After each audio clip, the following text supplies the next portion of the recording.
Hello.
Yeah.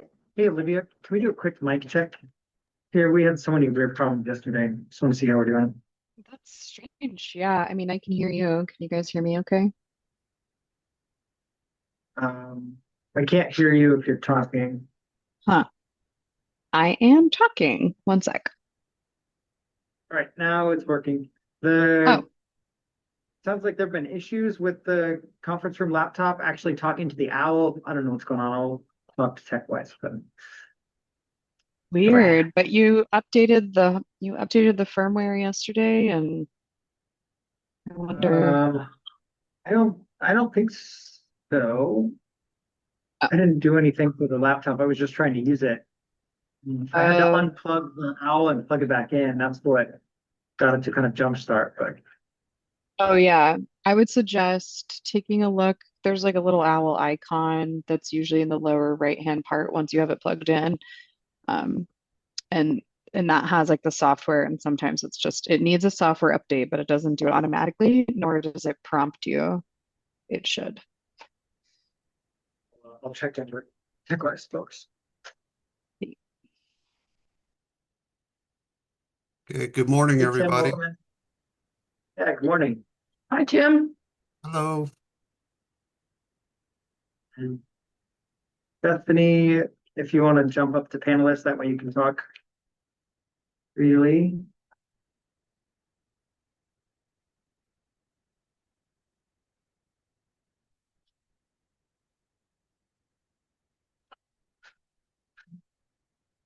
In the room, we've just got Sue, Deb, and myself, so we'll wait a little bit here to see if we get some other walk-ins. So low. Now, what is this? This is January, late January doldrums.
We'll just hold out for another couple minutes, see if we get Jeremiah and Jeff to join us. So thanks, everyone.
All right. Good morning, everybody. We'll go ahead and get started. The only person we're missing at this point is Jeff Jacobson. I also want to note that Phoebe Bradley has stepped back from the PEC organization.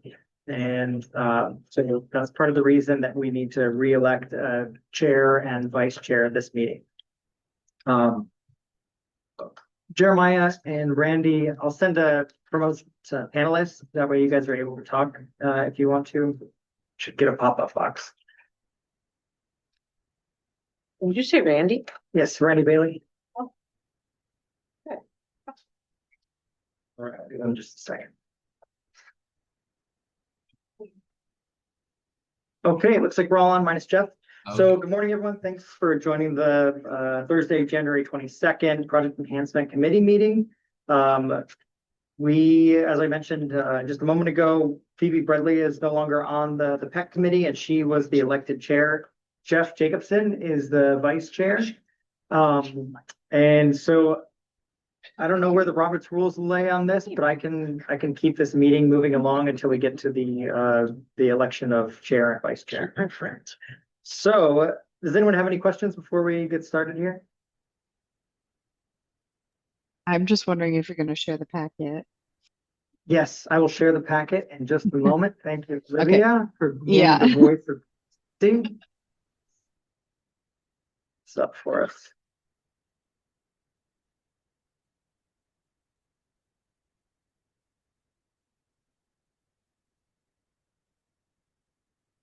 All right, and I'll share my screen now.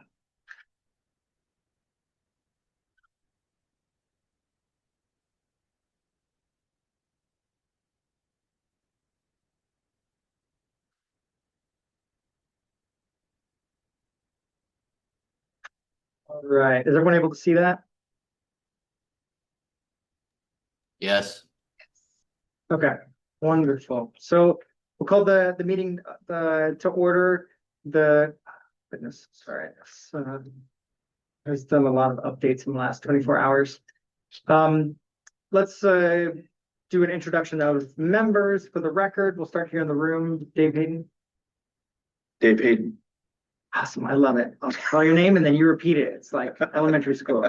Sue Sprinkle. Sue Sprinkle. Okay, and online. I'll Tim just read it Zinza. out that way. Yeah, we could skip the stumbling if we want to. We've got Jeremiah Cotter. wonderful. Bethany Spence. You. Olivia Lunsford, Fast Plan. Randy Bailey, DOT. Yay, Randy. John Galligan with the borough.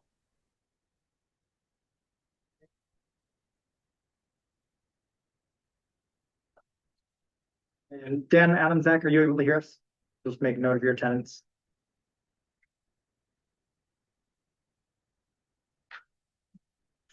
All right. Well, let's go ahead and move on. First, could I get a motion to approve the January 22nd agenda? Or are there any just? I'll make the motion. To approve the agenda. All right, second, I'll do it. Goodness.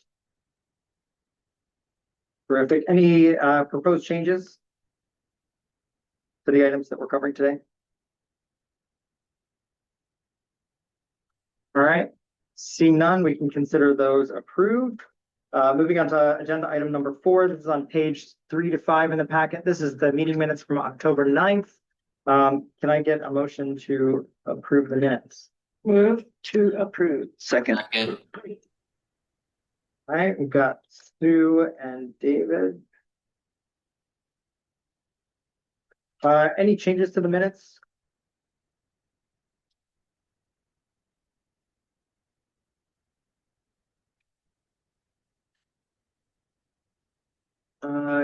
Hearing none, we can consider those approved.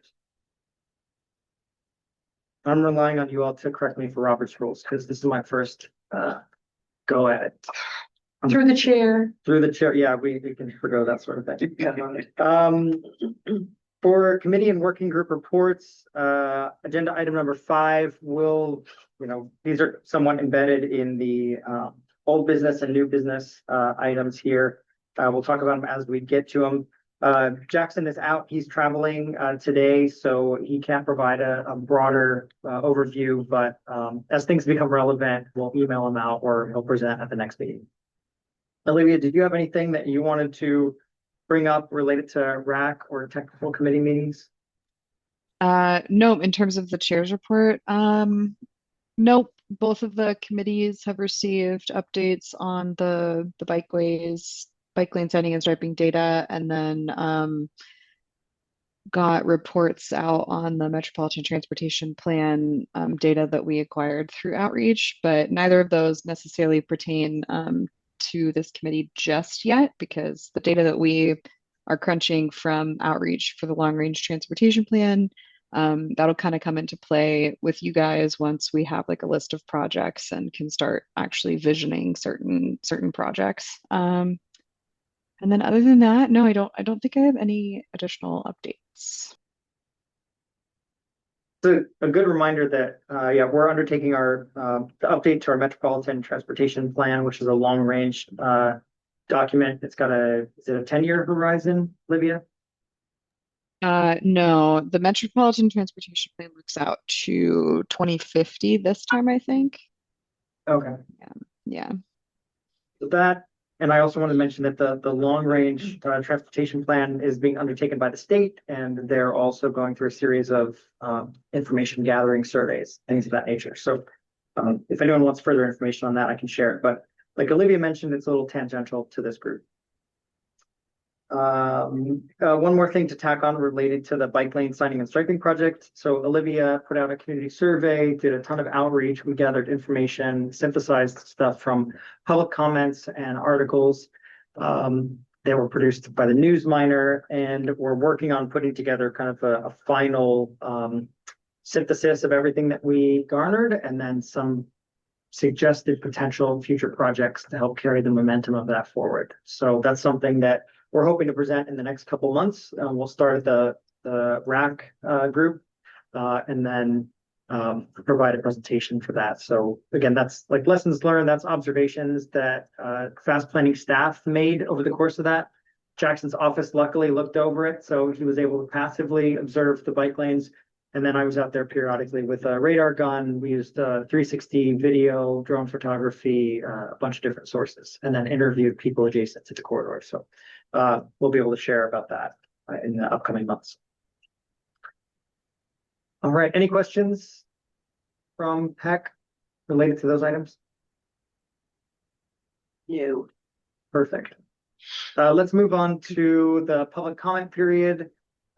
We do have a few quasi members of the public / staff members. Would anyone like to make public comment?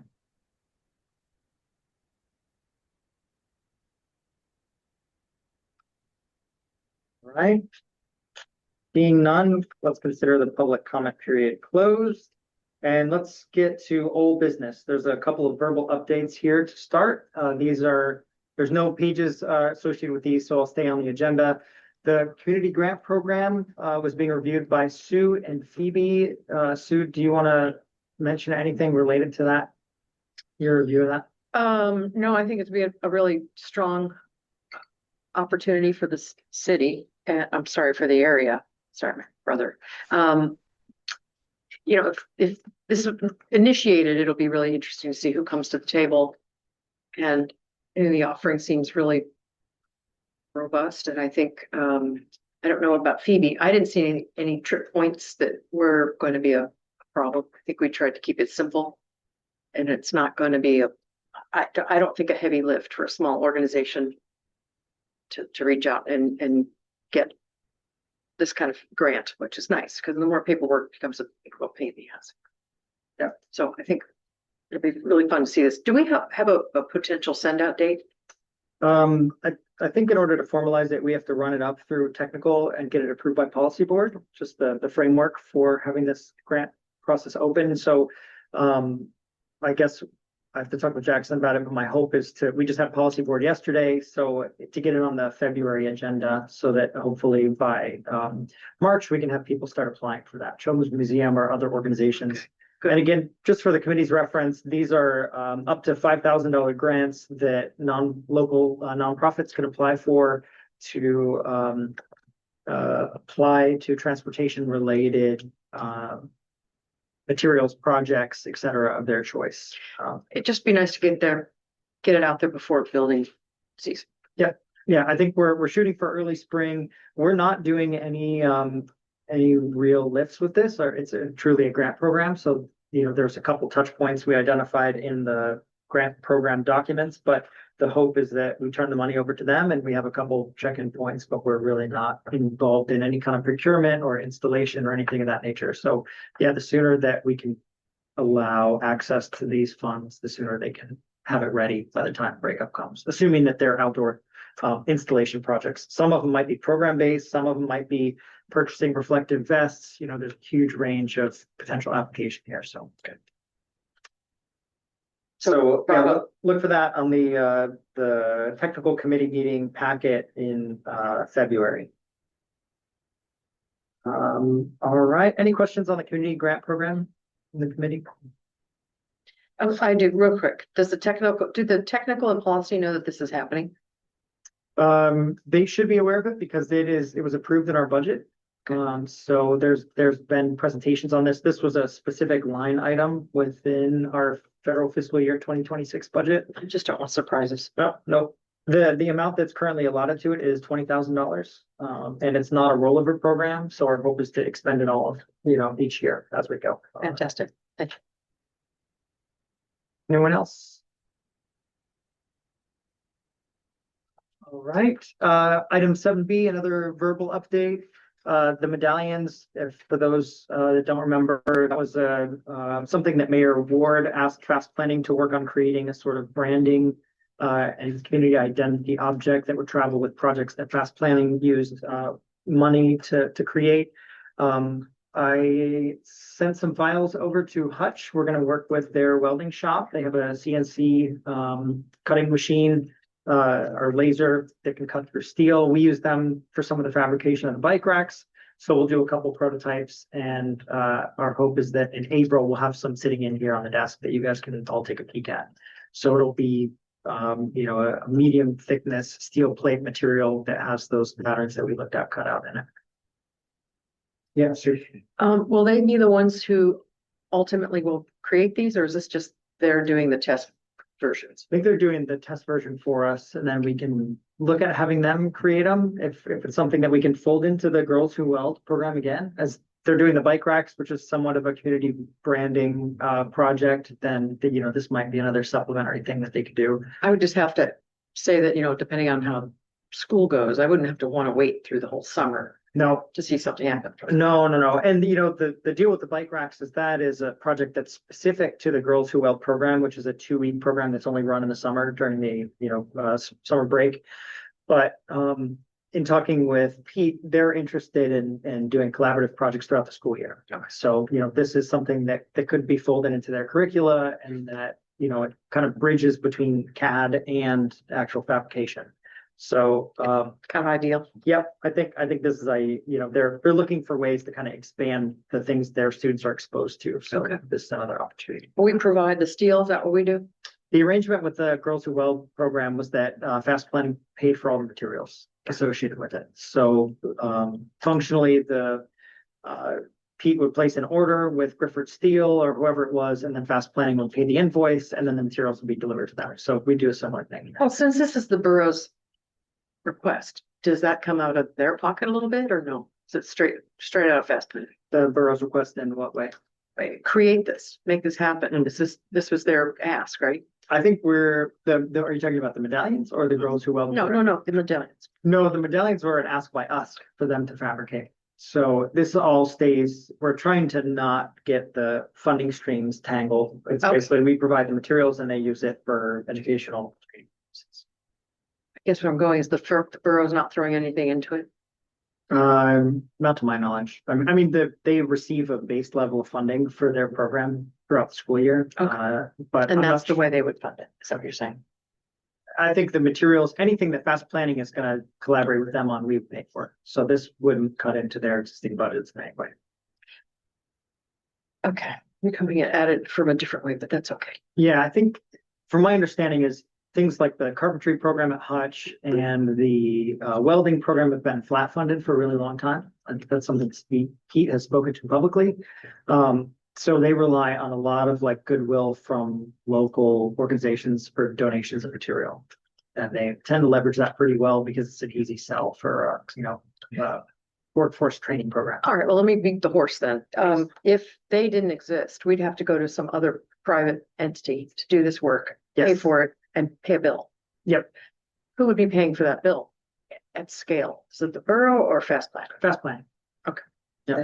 Then that's a non-point. Okay. Yeah, there are other organizations in the community that could do this work potentially. Holiday Parks, there's a number of small shops that can do this kind of cutting and fabrication work, but we looked at pricing this out between having them built locally versus just buying them from, the bike racks, for example, from Sportworks or some company like that. They kind of come out pretty close to even, buying them from a company might be a bit more because there's a lot of shipping costs. Usually almost 100% of the cost of the object is shipping with something heavy and steel like that. So I think we're electing to try to do more local fabrication just because it feels better more than anything. So So it's all good. I Yeah. just wasn't sure if the borough was throwing anything into this, but no, we haven't specifically reached out to them to try to collaborate on something of scale. Related to this. Anyone else have any questions about the medallions or collaborations between Hutch and Fast?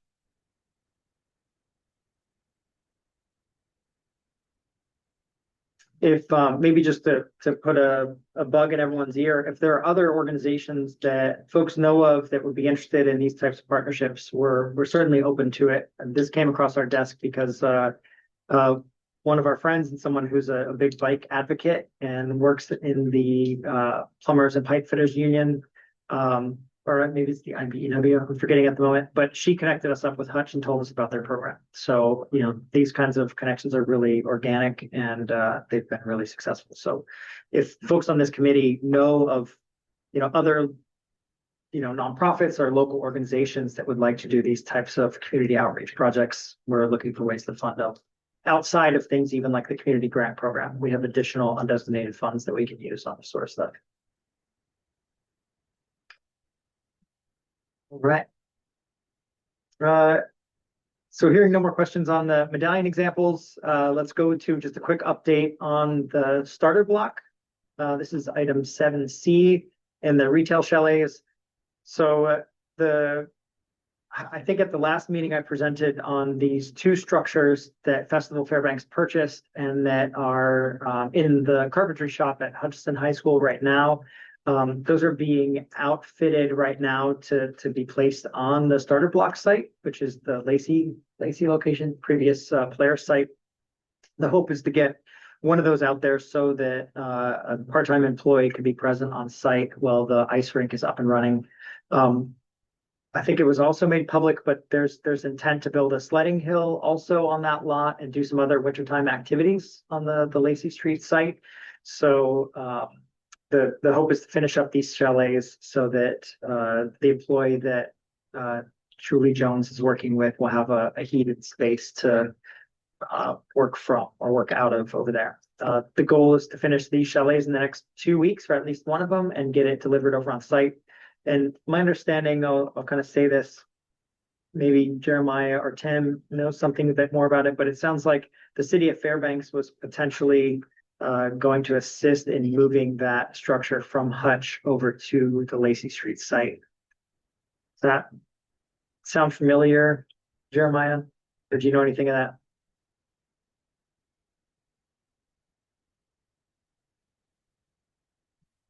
You're on mute if you're saying anything.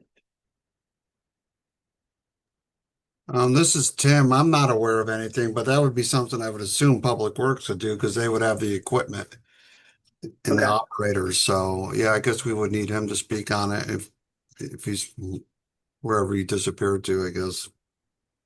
Okay, well, I can follow up with Jeremiah, but I guess the gist of it is that there's still intent to get one of these over there. There was just an event, I think over the weekend, the curling club hosted a 5U tournament and had some outdoor curling over on that sheet of ice. And then there's Hockey Week coming up in the near future. There also have some reserve time on that. Otherwise, the ice is more or less accessible 24/7 and the lights are left on to just keep it looking inviting. So, recently I've seen cars parked on that parking lot, kind of facing towards the brick wall of Arlett's. interesting. I don't love that. Yeah. I'm really unhappy about that. And I don't know how we could keep that from happening, but it goes against everything. My body just shook. Right. Well, I think that once they install, when we were building the ice rink, we kept seeing that happen too. You know, we'd have a truck or something temporarily on the lot for tools or whatever. Well, that makes sense. And other people saw that and started following suit and would pull up on the block and park. So I think with the installation of this big sledding hill and some of these other elements, it'll become pretty apparent that that's not a parking lot. In the winter, there's, slightly different ideas that this group has looked at for the summer, such as like planters and things along the perimeter that help show that this is not a lot to drive up to. I just want to throw the alert that people are doing that. That's good to know. Is there any indication if those are private vehicles or if they're? I was told they were potential patrons of the brew house. Okay. Hey, I'll talk to Arlette. I don't know why we couldn't just get the parking authority to just ticket them. Yeah, Do we have signage that says that we can't park on that? That would be helpful, I guess, but I hate more signs. I just hate more signs up there. yeah. I'll bring it up with Jamie and I'll talk to Arlette first and foremost, just so that she can tell her page aside. How many signs do we have down there? Jesus, People need to be reminded. I guess. I'm just. Jeremiah, you've got your hand up. Yeah, I was sorry, I had to grab a phone call real quick. I've been notified about the people parking inside the rink area yesterday by Jamie, and she says it's a real big ordeal for her to do ticketing in there. There's a whole bunch, there's a whole process before she could even do that ticketing on a private lot type of a thing. I do know, of course, that we don't have signs down there because nobody was supposed to be parking down there. They were supposed to be parking on the road, was the understanding. So we never thought that, we have to put signs down there. Of course, there was also supposed to be buildings in there already, which aren't in there. And so there's a whole bunch of things that's causing what's happening. So There's no Is driveway approach either. I mean, they're jumping the curb yeah, in there. So anyways, Dump in snow. Can't they put a big snow berm or something? Yeah, but if they're jumping a curb, give them ticket. And How I do don't, I I don't know? know about the private lot. I mean, it's a city-owned piece of property, so I don't know exactly what the rules are, but I mean, um, we could put up a berm around there. The next time they want us to come collect snow, we can just stack it along the sidewalk back. Sure. I think once this uh is I'm forgetting his last name at the moment, but Duncan has been working with Julie Jones about getting snow placed on that site to build this sledding hill. I think that that's a pretty sizable structure and that's going to take up a lot of space. So it should become pretty apparent and it'll crowd out people from parking on there. So Where's that snow coming from? it sounds like he works for a contracting company that does snow clearing, so they have access to clean snow from some location. I'm not sure. Can I you don't, verify that? sorry to Yeah, yeah. interrupt. I don't know if this is intuitive, but like, let's not have the sledding hill so they send the kids out into the street. Yeah, people keep saying that. I mean, yes. But you know what? When you don't say Well, nothing, the next thing you know, it happens. It's like, what Yeah, was? I didn't think about it. Oh my God. I can't. I'm hoping that this is figured out, but I'm looking at the layout with Duncan later this week, and yeah, Okay, they're gonna. I appreciate that. So, Oh, hey, yeah, I did. Jeremiah, they asked you a question about getting a building over from Hutch, and you weren't available. You might want to address that. Yeah, well, I remember that we talked about that a while ago. We would just need to set up a time on when we want to do that, and then I would have to, of course, talk to the operator foreman and see if we can get a loader over there with some forks to load it onto a trailer. Great. But we were going to put that on our trailer, correct? And we were going to bring it I believe so. Because you needed a low slung trailer. Yeah, it needs to be on a low boy because of the height restraints.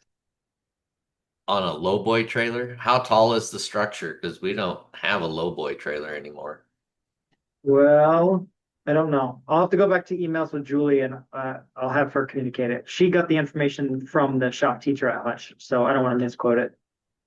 Okay, but yeah, I mean, Public Works is, willing to help out. We just gotta, figure out what we need and all of that stuff, and then a time that we can go pick it up and everything. So, yeah. Okay, well, I'll follow up with you and Julie after this. She's out of town right now, but still working remotely. It sounds like her partner is getting surgery, so she's not here, but she's available. Okay. Great. So in the upcoming weeks, look for stuff at the starter block. If you have ice skates, you should go over there and skate. Check it out. It's a cute little rink. All right, moving on. Let's talk about item 70. This is the PEC member site visits. A number of you participated in this last month, or sorry, back in October, I believe it was. You took pictures, yeah? I did. Yep. So if we go to page 7 in your packet.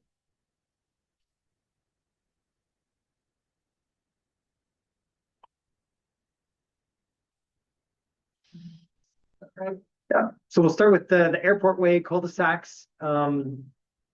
Sue, do you want to kick this one off, the discussion of this? Oh, boy, thanks. Well, it was just an obvious, oh my God, when this road was being designed and built. I don't think anybody knew that these were happening outside of maybe Bob Pristash and maybe Tim, you probably knew, but this was a giant surprise to see these giant cul-de-sacs that for no real reason have taken away giant swaths of our street. They're ugly. Now they got to be maintained. I don't know. If I was queen, I'd get rid of all that side road nonsense. It's just crazy stuff. But when the more and more of this, we lose taxable land to our city. And I think this is, I don't know who owns this. Is this DOT? I'm not sure. It's frontage road for Airport Way. I That have would to be look and see. DOT. Yeah, Yeah, that's yeah. DOT. So they just keep doing more and more of this. It's Well, crazy to me, but Sue, I wanna throw something in here. This is actually a borough requirement. Uh, if you end a road, it has to end in a cul-de-sac. well, why couldn't you have, well, it didn't before. It went Well, through I guess it before. went to, yeah, that's right. Well, it didn't it also connect, I guess it was just a side road to that parking lot. Right. It's a shame. Let's just put it that way. It's a shame. It would be nicer as a big growing vegetation area. Right. Well, then they'd have to get creative and find a place to put the turnaround at. It's a And requirement for basically for fire equipment to be able to get in and turn around. Unless they just used Airport Way. Anyway, these are really showing up in a lot of places and I don't think it benefits our city. So I'm working on around trying to get rid of this whole service road nonsense. I know that everybody loves these for some reasons, but it's just, it didn't used to be this way. Airport Way did not have these once upon a time, and there was a lot more business on it because of that. Used to have access to businesses. Now this is just this big prohibitive slab of concrete and turnarounds and yeah. Anyway, Well, that's just a and personal and observation. right, and a lot of that goes back to DOT. They turned Airport Way into a limited access facility. I think we need to smash the patriarchy. Let's take it back. But anyway, this was a concern because this just showed up in the middle of the night kind of stuff. It was shocking. Don's got a question, or Olivia has a question for Don in the chat. Has there been any interest from the assembly or planning folks in changing that requirement? Or potentially finding ways around this or eliminating it? Yeah, it's not been brought up. So I don't think that there's anything against a discussion. I mean, definitely, I think it's a good discussion to have. And part of it might be that DOT just needs to be a little bit more creative in how they approach the code. Yeah, thank you, Don. I appreciate that. You know, this just seems such a clunky, horrible way to take over property, and then it just, look at all the the many paths on the left-hand side. You can cross all kinds of that greenway, and it's just taking me back to a parking lot, three different ways. It's insane. I don't know Yep. what kind of safety factor that is, but there it is. It's a lot of design. And I know that it hurts Bob's feelings when I talk like that, but he and I, at least we're talking about it. He thinks it's great. Well, and there's another one on 14th that is part of the Airport Way and um, Cushman intersection. Oh yeah. Oh yeah. We've been fighting Yeah. that for a while. And that's a perfect point, Don. I mean, it takes the property that used to have a business on it. It used to bring in tax dollars, and it's been taken up by a DOT dead end, and it Yeah. costs the city money. Yeah. It's just crazy. And now we've got this big dead end when they had a perfectly good street going to Cushman. Yeah. Well, it could be parking for Lowe's trucks.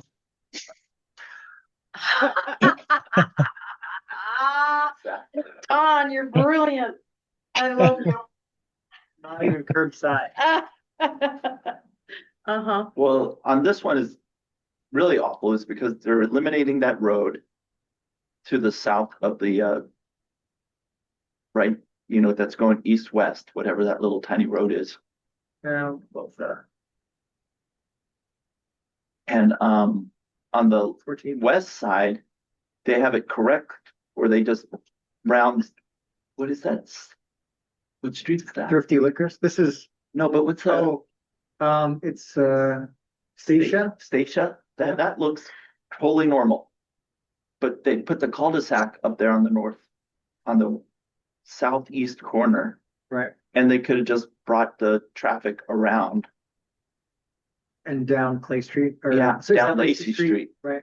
Yeah. And There's no good reason to have that turnaround there. that's absolutely correct, David.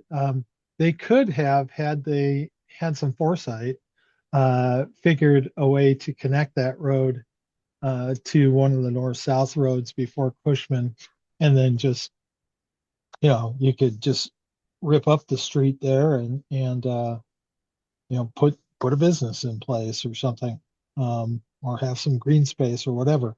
But yeah, they didn't do that. They just Well, it's did not built the yet. That's why I'm like, cul-de-sac we thing. keep bringing it up. Yeah, we keep mentioning it as much as we can, Don. It's falling on deaf ears, but I still think we can salvage. Yeah, I Don, think that where's this? I think they had a real opportunity here to do what you're talking about, David, but they didn't. I don't understand. Yeah, I don't understand how we could do it on the other one, but this one, we know it's gonna get built. And we can, it's just designed right now. I don't understand why we can't change it. Well, so, you know, All right, Olivia, if you're on, was this a Carl Heim project? Do you recall we've had a couple Yeah, it's presentations? Carl. It's Carl. Yeah. Okay. Yeah. He kept this project. He's even though he's no longer a project manager, he kept this project. And he is the PM for it. all right, let's drag him back into play, Well, because this is just, I just see more and more of this, and I think, oh my gosh. So again, I would love to know what kind of money this is gonna cost us. If we did some kind of formula and said X dollars has now been taken out of the city. Would it be city responsibility to plow that cul-de-sac? it's a DOT road. It's I don't know DOT that. road. Yeah, it's What is DOT. that, cul-de-sac? Okay. Jeremiah, Yeah. would you be asked? Is city gonna have to ask or do that cul-de-sac? No, all those frontage roads are DOT frontage roads there. Are And is that- you is What are this the is frontage this one roads? too? I'm not Yes. sure about Yep. this one. That's all DOT's road. It's all Okay. DOT. I So know one that that most drives past. I It's know that actually- most of them are. I wasn't sure about this one in particular. Yeah, it's actually all in the airport way right of way. Interesting. So the airport way right of way doesn't end at the fence line. No, No, it ends at the back of the sidewalk, I believe. yeah. Well, that's not including the turnaround. So do you guys stop your plowing at the 14th? Yeah, we stop at 14th. Yep. Wow. We go down Lacey to 14th and turn around, and that's all the snow we pick up is there on those north-south streets, and we stop at 14th Avenue. And then at the corner, we kind of on the corner down there at Eielson, all the way to the east, we kind of do a little bit of that corner, enough to kind of turn around and get our stuff out of there. But that's about as far as we go in that corner too. What is that weird little triangle? See that triangle in the street? That north-south street? That gray triangle?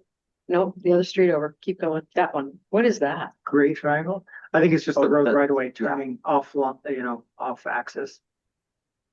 So that's the overlay. See that? It should be the road center line continuing here. Oh, No. That's Google weird tracking. okay. This may be because terrain is the name. Nope, still on. Yeah, I think it's just a shifted, the OpenStreetMap geometry, which is these straight lines, that's not reflected properly on the aerial. Okay. Don't build off it. Anyway, this brings me heartache, generally heartache. Well, maybe Don, if I could give you a homework item, would you mind sharing with me / the group the borough code that relates to this life safety requirement for cul-de-sacs at the end of dead end roads? Yeah. Right, maybe we could just start assembling, like, what are the factors that lead us up to this point, and then look at ways to work up towards not ending with so many remnants. So Don, is that for every road within the city? If it's a dead end, it's gotta have a cul-de-sac? It's every road in the entire borough.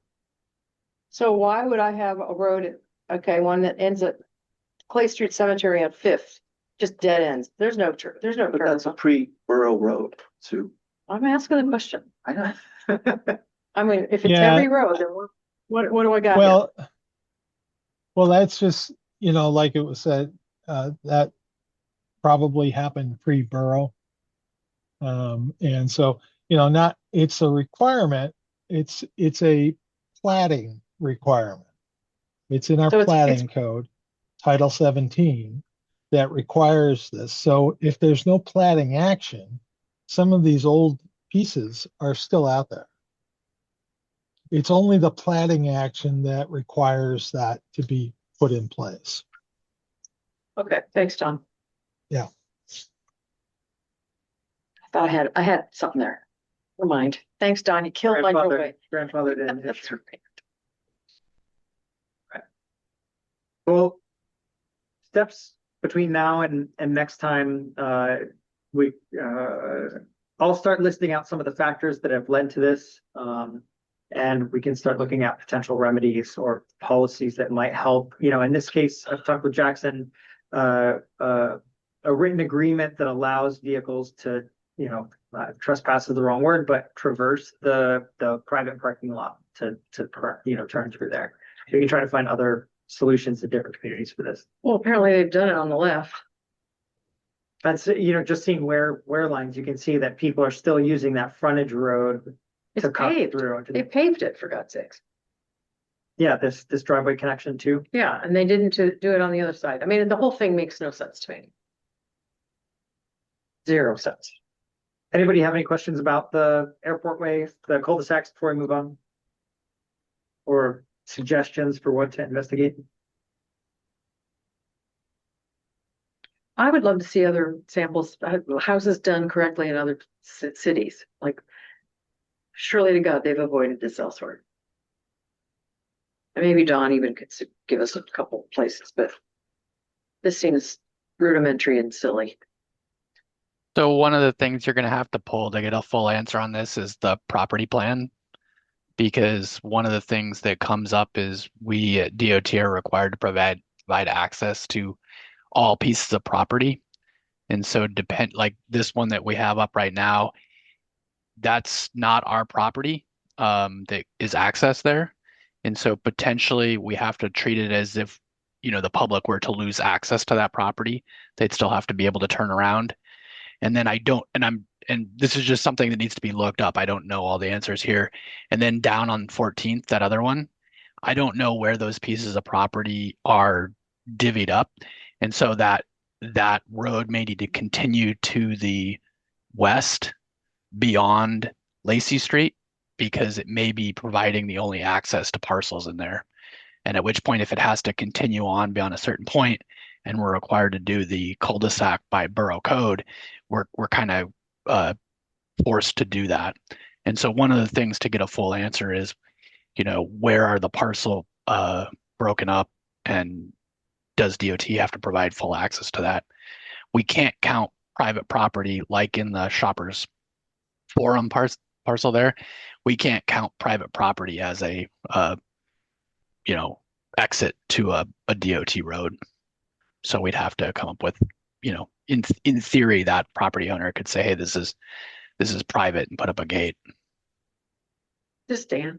Yeah, this is Dan. Yep. So Dan, if DOT's taking these areas, I mean, you've got pass through, you got flow on that. Is that 14? I don't know what road I'm looking at. 14th year is I when. mean, obviously it worked prior to DOT taking control of this area. So I guess there's a part of me that says DOT made it not good. So I hear you, but sometimes it doesn't make sense because there it is. For years it's worked.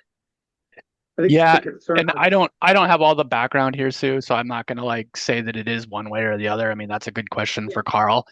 But most of the time when we have a access that close to an intersection till 1 o'clock.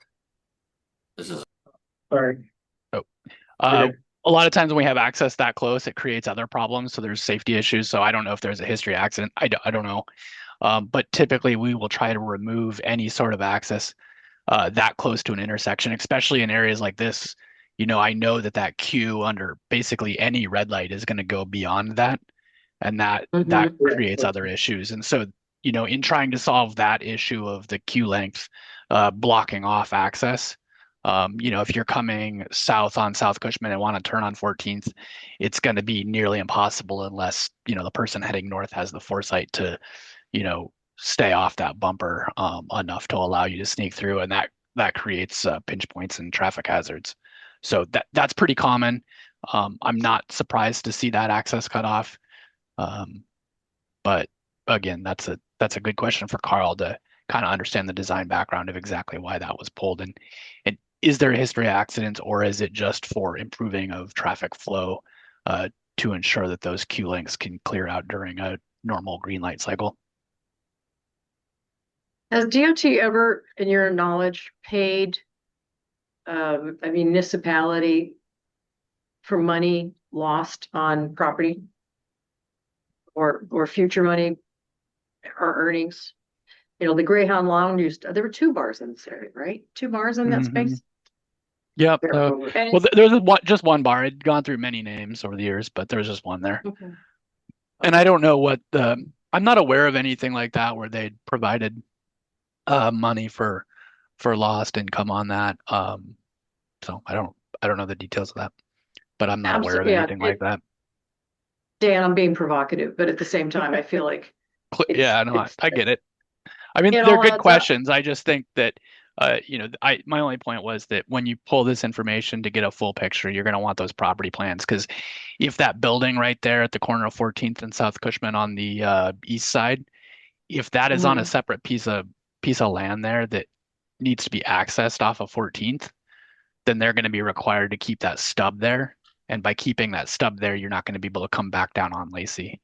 And I don't know if that gray Google Earth road is actually a platted road or not. Again, I don't have that stuff in front of me, but to accurately explain the thought process behind that, you're going to have those pieces of information. Because if that's not a platted road right there, and the access to, I think that's a surplus store, I don't remember.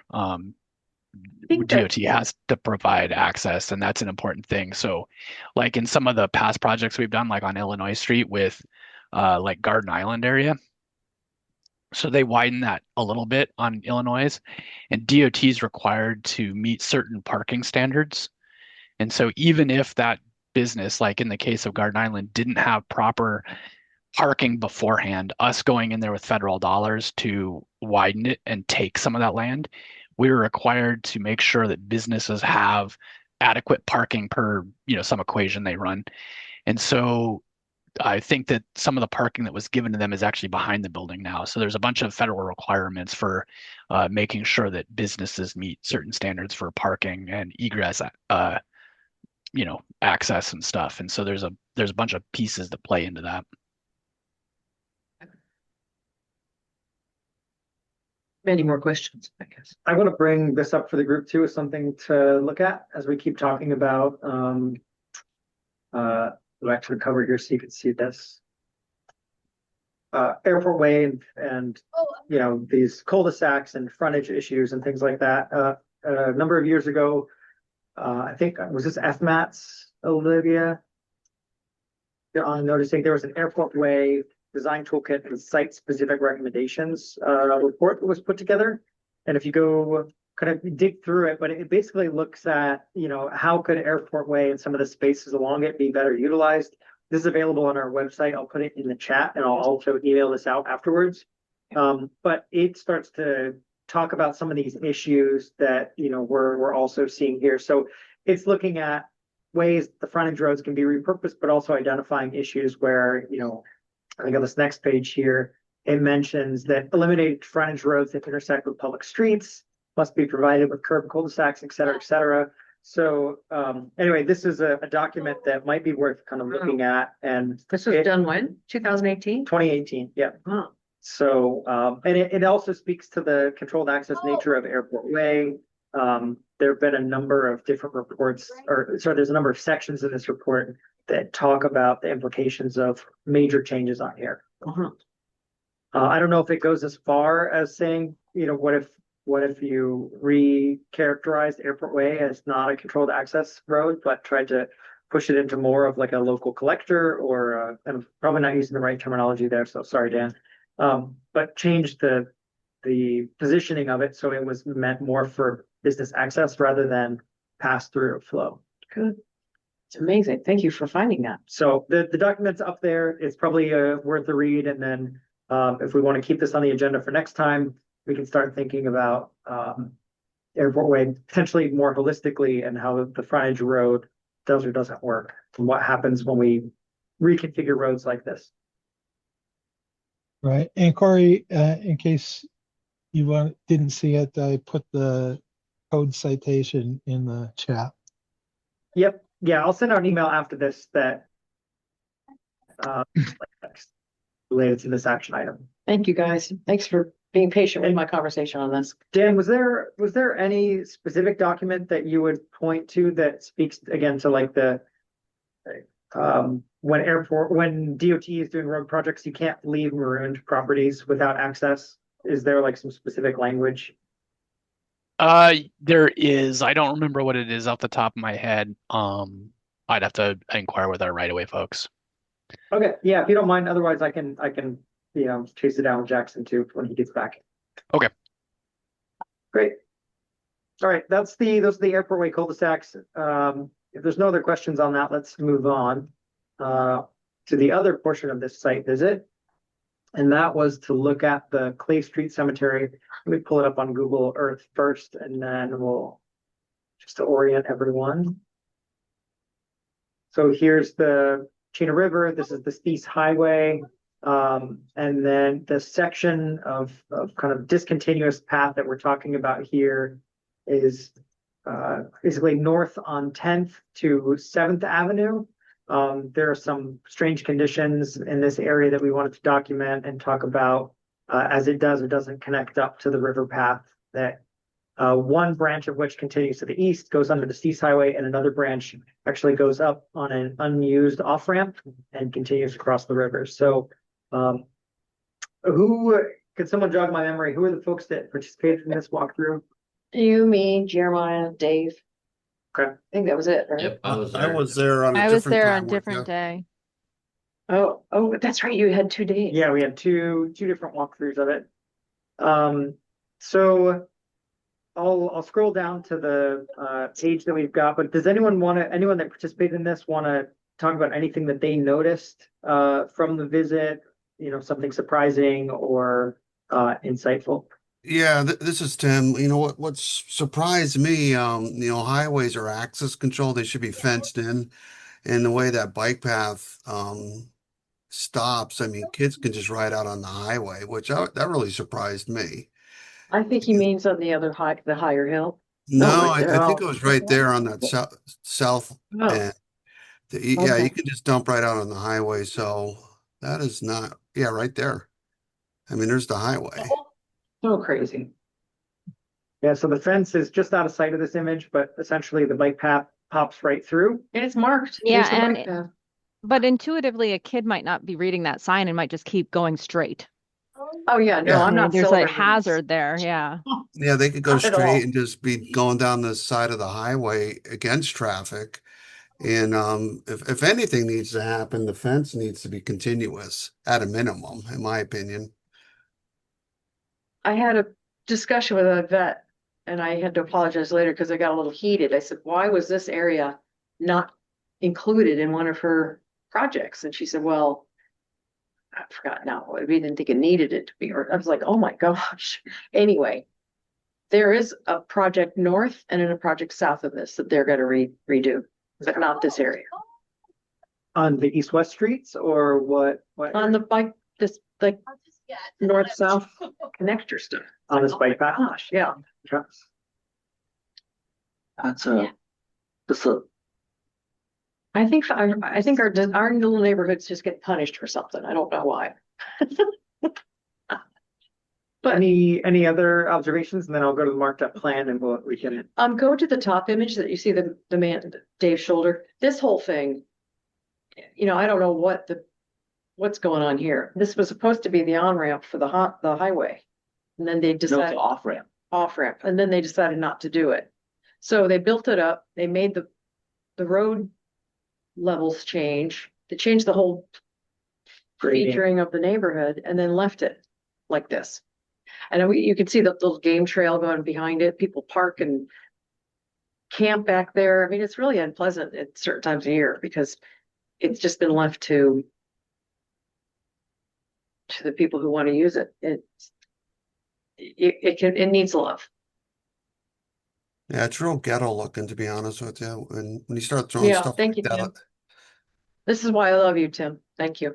that, So you can see on here, yeah, those Jersey barriers that are discontinuous. I'm assuming that this was moved to the side for uh potentially plowing access. There's no road, there's no formal road that continues up through here. This is bike path continuing north.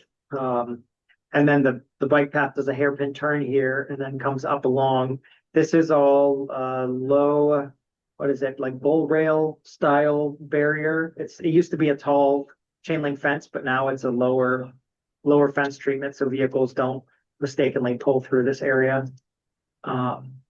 Why is that the bike path anyway? Why doesn't it just follow the lower walkway? Well, you need to get across going north. Oh, I guess over the river. This turns back on itself and then comes up. Oh, I see. It narrows down. I see. Yeah. But it's better than it was when it was super narrow at the bridge. Right. There was a resurfacing project on the Steeps Bridge that corrected the width of that and replaced that So much nicer. barrier. It used to be chain link fence on both sides and it was like Scary. Death Star trench run. If your handle got caught in one, you were just Yeah, you'd have to stop. Someone would have to stop. Like a game of chicken when you came Yeah. across somebody else. Yeah. Like who's gonna stop first? And is it only on one side? Or is there a bike path on the other as well? just crossing on one side. Okay. So let's go to the marked up plan here. So I went as far as identifying some of these things specifically. And I thought with this group, we could talk about a more ideal routing. And then between now and the next meeting, I could produce a couple sketches to give some ideas about how to better connect this in a more intuitive way. I'm confused by that. You say abandoned drive. What was that ever for? So there was initially a plan for the Steeps Highway to connect directly into these neighborhoods and into downtown, not just at 10th Avenue. So this was an off-ramp, which has since been abandoned. If Jackson, or others. Yeah, but what about the lower one? The lower one. That one. So these were places where the road used to Yeah. punch through. That's a Oh, Third really? Avenue remnant is what I would call it. Where it would used to access the highway and they don't want that done, which I totally get that. You want the Oh, highway, you don't want all these at grade things. So, but there's the 7th Avenue one, but why not remove it totally and clean it up? Correct. Right. Wow. Or like you say, it should be a roundabout or a dead end or cul-de-sac, whatever that stuff is. What a cul-de-sac. Just Well, a you cul-de-sac? don't need it at I'm not. 7th. I'm just saying, I mean, when does it become what they want when it isn't? This is the confusion I have. I think these are all recommendations that we can formalize, closing this off. This is that fence condition that you all just mentioned where the fence is not continuous through here, which is surprising because it does enter that controlled access zone of the Steeps Highway. And then it wraps the corner and then terminates against the backside of a fence. The chain link fence is just punched through the asphalt through these old remnant right of ways. So it is, really kind of a sloppy It's like Blade Runner back there. Blade Runner. And unless you're there, you don't notice it because, that's our neighborhood. We see it every day. Walking a dog there is like, what is this? So routing wise, the path is pretty intuitive south of that point. It follows along the Steeps in a more expected manner. But what would folks in this group anticipate being more of an appropriate routing through here? Place For Street. the bike path, would you move the fence line up here closer, or would you leave this jog? I think Bethany and some others had mentioned that people park in this dirt area here. So if you were to bring the bike path back behind that, you're potentially, routing people behind traffic. This is a dead end that the business is using for parking. I think it might be important to know who owns what parts of the property, like those dead end streets. Is that city or is that just DOT? Who owns those little spits of land there? I can work on pulling that up. Other questions? Can you pull up so you can see this cemetery bit? So there's a lot of parking right in the shaded area right there. So that's important for the cemetery. So you want to keep the fence behind that. Like towards the highway. So whatever we do with that remnant. So does it seem appropriate I to would, have path merge I with would Clay think Street? just, no, Yeah. why can't we just keep the fence and the sidewalk going in the same path that it is going? All the way up to where it connects to the bridge, and then that way we would have fenced off land over here we could utilize for something else. So are you proposing take the fence straight Yep. across? Yeah, Not jog it? yeah, not jog it down. Just keep the path going right alongside the highway all the way up to where it connects to the piece that goes over the bridge. Well, that means you need to put a proper bike path in there. Is that what you're saying? Yeah, well, put the proper bike path in there, put the proper fencing in there that should, that's supposed to be there to protect the bikers, and then all that other land. I mean, let's figure out what to do with this other land that's, more beneficial. Yeah. Kind of like how you go there, Corey, just carry that highlighter all the way down there to where it connects. So run this down along here, move the fence, jump the fence line. Oops. Yep. Yeah, you're going right. Yep, just like that. Yeah. Just keep that bike path over there. That way we get a bigger swath of land that's protected by a fence and everything else. Yeah, it seems like a landscape architect could come up with some really good ideas for this whole section. I mean, I'm sure that the cemetery wouldn't mind having a nice little park there, to help also promote, the cemetery right there. Seems like it's a perfect location for a sound barrier. Yeah. There you go. Like a bermed sound barrier. Well, let's talk about it. But again, who owns that little bump out? What bump out? Oh, That's a sorry. great state of Alaska. Pulling it up right now. Hey, Corey, is this that Yeah. space that Ryan was talking to us about in terms of like activating with temporary like skate park infrastructure? Was this that area? I'm not sure. I'd have to go back and look at notes. Okay, because I do But think he there, was saying that it could be, like it's a perfect space for that kind of activity because it's, not nefarious and also activates the space, but you can like move furniture around and create elements for all sorts of recreation, and it would be kind of a compatible use with other forms of active mobility. It looks like it's all DOT right away or city Yeah. right away. How are you knowing that with the red mark? the red mark usually So that's all DOT? delineates that.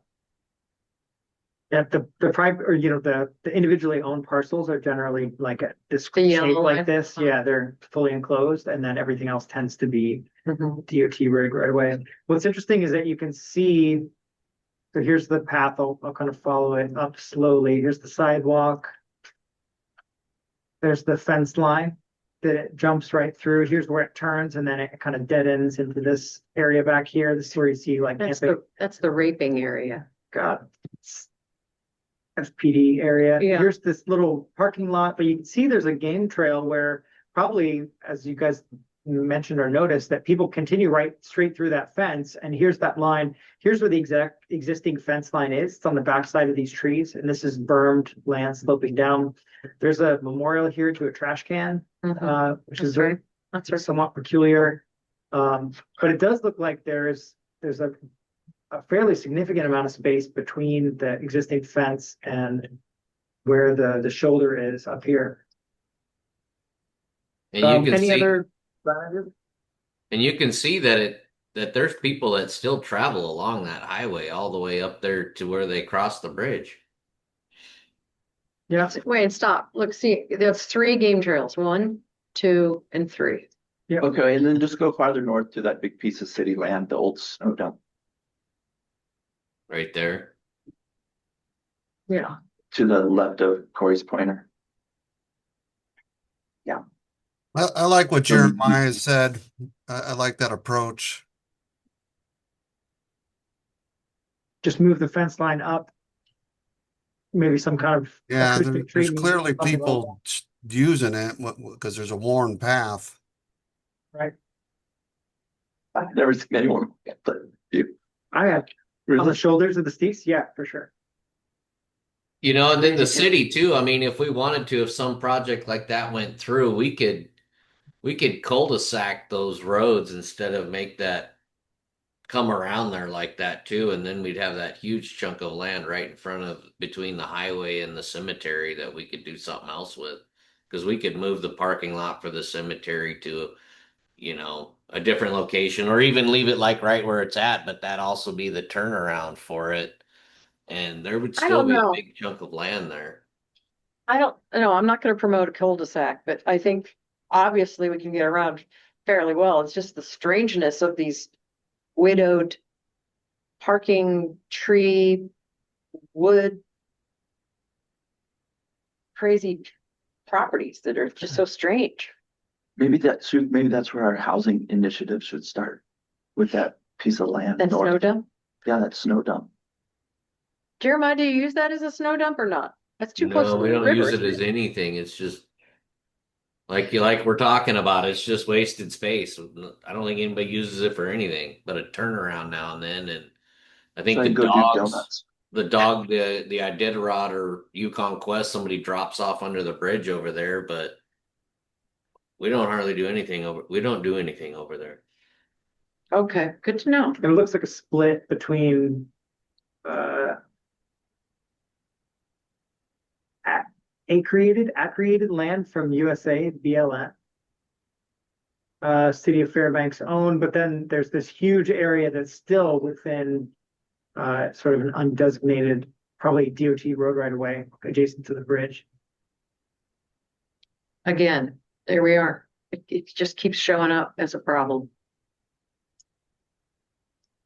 Okay, well, I'll start kind of assembling a little more analysis here. And for the folks that participated in the walkthrough, I'll float out this idea. Is there a second design idea or alternative that maybe a lower impact one or something different folks would like to see that doesn't involve moving in the fence?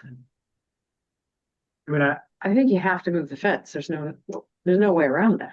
Yeah. Other words, Other words, we got a path going through the land that we're trying to figure out something better to utilize it for. I mean, if anything, just for safety. Corey, I think that's just going to be an argument you're going to have with DOT. I Okay. mean, if you give them an easy out, they'll take it. So don't lead with an easy out. Right. Lead with the plan. All right. Well, Yeah. I think it totally that whole strip needs to be designed. I mean, you can't just do this little piecemeal action here. And who takes that on? I'm scared to say, is that DOT designing this? Wasn't that how it normally goes through? Well, They did that one north of this East Bridge is super nice. Right near Grail Landing Park. Yeah, the Yeah, sound this is- barrier you're talking about that they have Well, right no, behind not, I just think when they redesigned this bike path area, it works super nice right now. Now that sound barrier up north on Third Street and this East Highway or Mini, you can go north farther, right next to the veterans. Right there's a little sound wall. That is the most hideous thing I've ever seen. Oh, it's this here. Yeah. It's interesting too that it's on the backside of the pathway. Normally Right. you try to protect non-motorized users and not put the barrier behind that. Yeah, it's just weird. That's just the craziest sound wall. Yeah. In Fairbanks, so it's just protecting the property, not the, Right. okay. not the bicyclist. Yeah. Or the walkers. Whereas the one like on Pegger, That might have been that one doesn't- flagged as a sensitive use, that building, whatever that is. And because of that, they had to erect that barrier to keep the noise from that sensitive use. That's just a guess on my part. Oh, And then, yeah, the other one along here, I guess it's also on the backside, but this is a grade separated area. where are we looking? So this is Pegger Road. This is the other sound barrier, that is shielding all of these homes from the sound of Pegger Road, but Mhm. this is also up a slope. So. Okay, great. Well, I'll work on producing that sketch and we'll look to send it out. And I guess what we'll end up doing is coming up with a suggested modification. Jackson said that this is already just by scope, not necessarily in detail, something that's been on the books to address this missing link in the non-motorized network there. So I think putting a little meat on it and having this reviewed by both Tech and RAC can help tee it up for a real project. Well, and you can also throw in the fact that this is a historical area. People come to the cemetery. There are a lot of people who visit there. Right. They can bike, walk. Well, it may, if there's an allowance for sensitive area and protecting it from, disturbance, then This could be David's ideal. idea of a sound barrier. for sure. Some sort of, a button there could make more Honoring sense. those dead. Yeah, perfect. I also want to throw out, I'm not 100% positive. It could have gotten struck in the final hour of drafting the plan, but I do think that there's something about this space in the downtown plan. It's at least mentioned, or it was at some point. All right, I'll do some digging and see what I can compile on that. Thanks, Libby. Great. Well, let's keep things moving along. Thanks everyone for the discussion on that and for meeting up. I think these site visits are super informative and it's a good chance to go see stuff at, real life scale together. Let's jump to the next item on our agenda. These are new business items now. So we're going to start off with 8A. This is the Trainer Gate and F Street intersection improvements. It's on page 10 packet. So there's a rough description here, but I'll kind of provide some high level information, and then I'm going to hand this off to Olivia as well. We'll tag team the next couple items. So for those that remember, there's a recent accident here where a child was struck in a crosswalk. So even though there was the presence of a crossing guard and a crosswalk, and it was during a flashing light school hour, a kid was still hit by a car here. There are two schools to the north of this. There's Tanon Middle School, and then Ladd, I believe, is the next one to the north. And then this is also the approach to Fort Wainwright's, one of Fort Wainwright's gates on base.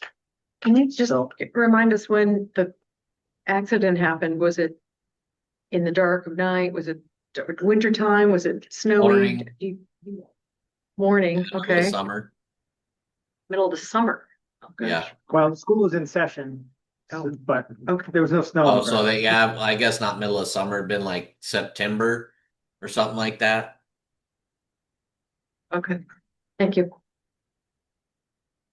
So after that accident happened, Jackson attended an open house at one of the schools where parents came and voiced their concerns. There's a lot of kind of discussion that came out of that. And then maybe the most recent thing to happen related to the concerns here is Mayor O'Neill wrote a letter to Jackson Fox urging attention and a potential intervention at this location. I don't really want to summarize what happened, after this event, but needless to say, nothing permanent has happened out at this site from a geometry perspective or signalization or anything. So you can go ahead and read that letter in your packet. Just quick something. So I do know that Rick Sweet, he's been down there with his patrol car, I think every day. And he has a rollout speed hump that he throws out to try to slow down traffic. Plus he's there with his, with the cop car there so that to try to put some sort of control on the situation. Yeah.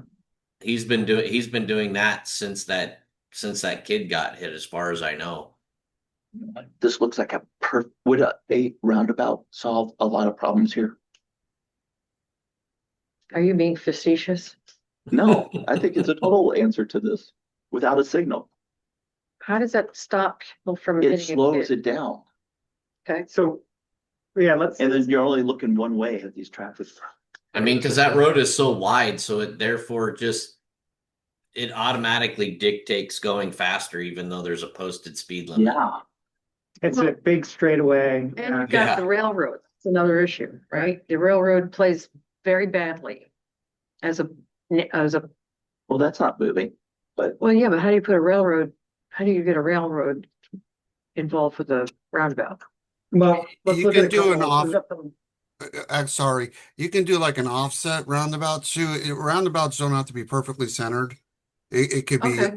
I don't know what terminology to use, but it could be offset to the north. So we don't encroach on the railroad at all.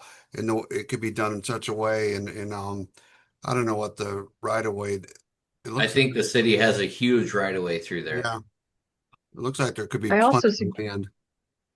Okay, thank you, Thomas. Tim, I also thought about one of those walking over bridges like we have for Lathrop. Mhm. But I mentioned that to Jackson. He said again, it would be the railroad giving us a hard time about that. Yeah, and those have a pretty large footprint, and if it's gonna be ADA accessible, then there's a ramp involved in that, and it can be quite expensive to do a pedestrian bridge or a flyover. I just wanted to mention that I thought about it Okay, because noted. it just seemed like, oh, that seems easy, but maybe it's not so easy. No. Okay. Yeah, the tightness of the railroad tracks to that, where the approach for that would start, it would be And complicated. the kids have to cross a railroad track. I think that's insane too. Perfectly insane. Right.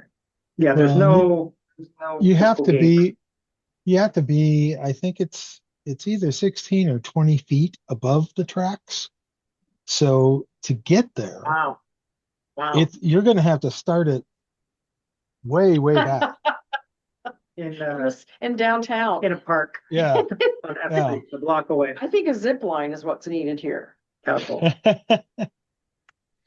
Well, let's keep this conversation is going to build in the next couple pages. So let's kind of talk through each of these, and then I'm sure we're going to keep circling back. So that sort of sets the stage. I wanted to hand this over to Olivia now to talk about the Alaskan Walkability Action Institute and some of the resources that might be able to bring to this intersection. So Olivia, you want to take it away? Sure. Yeah, I can just talk to this briefly, and then Sue, if you want to talk about it at all, that would be great as well. Randy, it looks like she had to leave the meeting, but Sue Sprinkle, Randy Bailey, and I are all on this Walkability Institute team.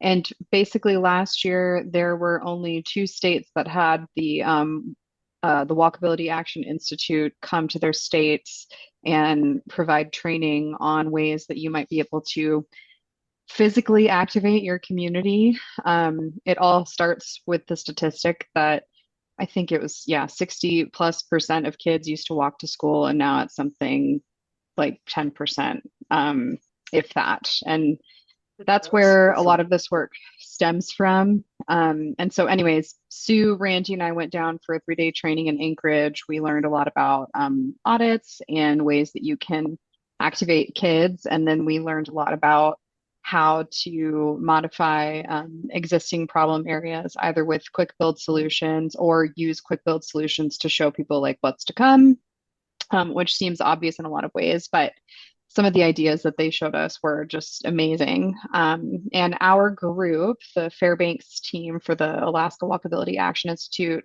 we've already secured one half of a $10,000 grant. So we'll get the other half at the start of the next fiscal year for the source of the funding. But we've got about $5,000 to plug into some quick build options. And this sort of elevation request from Mayor O'Neill was inspired by Jackson providing her with an update on our Fairbanks team's efforts to use that money to highlight crosswalks at other dangerous school intersections. So to wind it back even further, I think it was about 5 months ago, we got an email from a concerned parent, and she was talking about the crosswalk off of Danby Street over at Randy Smith and Ann Ween, and wrote some pretty horrifying accounts of driver behavior in that area. So that was kind of where we started. And then we were talking about how Fast Planning has these safe routes to school documents for each of the schools in the Fairbanks North Star Borough, and these safe routes to school documents, and then the chart that came out of it really highlighted specific projects that could in turn like not only make it feel safer for kids to walk to school, but in turn like thereby encouraging them to walk to school. So we decided to take that approach and look through those particular documents. And then Jackson really advocated for the Trainer Gate and F Street intersection because of the news that it's garnered over the last decade. Like that kid that was struck in 2023 that wasn't the first time that that's happened. And I really liked the idea of that because at one point in time during, I think, one of our technical committees, one of the updates that we had received at that point was, oh, I think we're gonna cut down some more trees over there so that there's like more visibility. And that was extremely concerning from the planning perspective because that will just enhance speeding issues. And when we were down in Anchorage for the training on this Walkability Action Institute, that was the first thing I thought of was just like, oh no, we're just going to make this even worse. So all of that being said, I think that this was an opportunity for Sue, Randy, and I to implement quite a bit of that funding into popping up a temporary situation to say a bigger solution is coming and you all need to slow down so that these kids feel safe walking to school. That's the kind of the gist of it all. Sue, am I leaving anything out or is there anything additional that you wanted to say? Yeah. No, but I would say that, the emphasis right now, we're working on kids, but the AWAI is also really pushing to say, get out of your car. Let's make places safe to run, bike, and be For sure. outside of it. Yeah, so that it is a bigger process, but this is really a good one for us to focus on. Mm-hmm. Oh, and then I was gonna, just say So that more to we're come. kind of, more to come, and we're bringing this particular intersection and the knowledge of this funding to both the Project Enhancement Committee and the Walk, Ride, and Roll Advisory Committee next week because we want some more ideas. We've been talking about emerging technologies, which Corey will brief you on a little bit more in just a second, but like light up crosswalks, or there are a couple of other communities in the states that are in the state that are implementing like a light that follows a pedestrian across a crosswalk. So things like that, of course, for the wintry months, but at the same time, we're headed into spring here quickly, and we might be needing to implement some alternative ideas. And so, that is why we're bringing this to everybody to kind of talk about ways that we could pop up a solution, a little artistically. So at this point, the technology we're chasing is kind of a little unknown to us. So we might have to reach out to, I think we were talking about a local school for spotlights and to do the pop-up just to see how it feels, what it looks like. But it's going to be real mom and pop in our hands, but we'll see how this goes. Yeah, and we're talking about we're planning to one of the things that we learned through the AY was not only engaging children, because like if local elected officials are going to listen to anybody, it's going to be an 8-year-old saying, I don't feel safe. But in activating kids in such a way that they become citizen scientists and help spread the message like to their parents and say like, I would walk to school, or I'd love if we walked to school together, but like neither of us feel safe. So how can we address that? So it really does start like this kind of project starts with the kids, and we want to get radar guns, and we've got clipboards, and we have vests, and just kind of trying to send a message that things need to change in this particular area. And you guys could be walking from your neighborhood if you felt safe enough to do so, like as a family or whatever. Excellent. Great, thank you, Olivia and Sue. So let's pause this discussion about Trainer Gate, F Street, and look at these technologies, and then we'll kind of speak back to them. So these are a couple of different items. This crosswalk type of technology or intervention. I wanted to share a few references, but one that everybody's probably seen is Gobo is a company that is basically a projection company. But you've probably seen, logos projected on the ground in front of a business, like an illuminated, like color logo.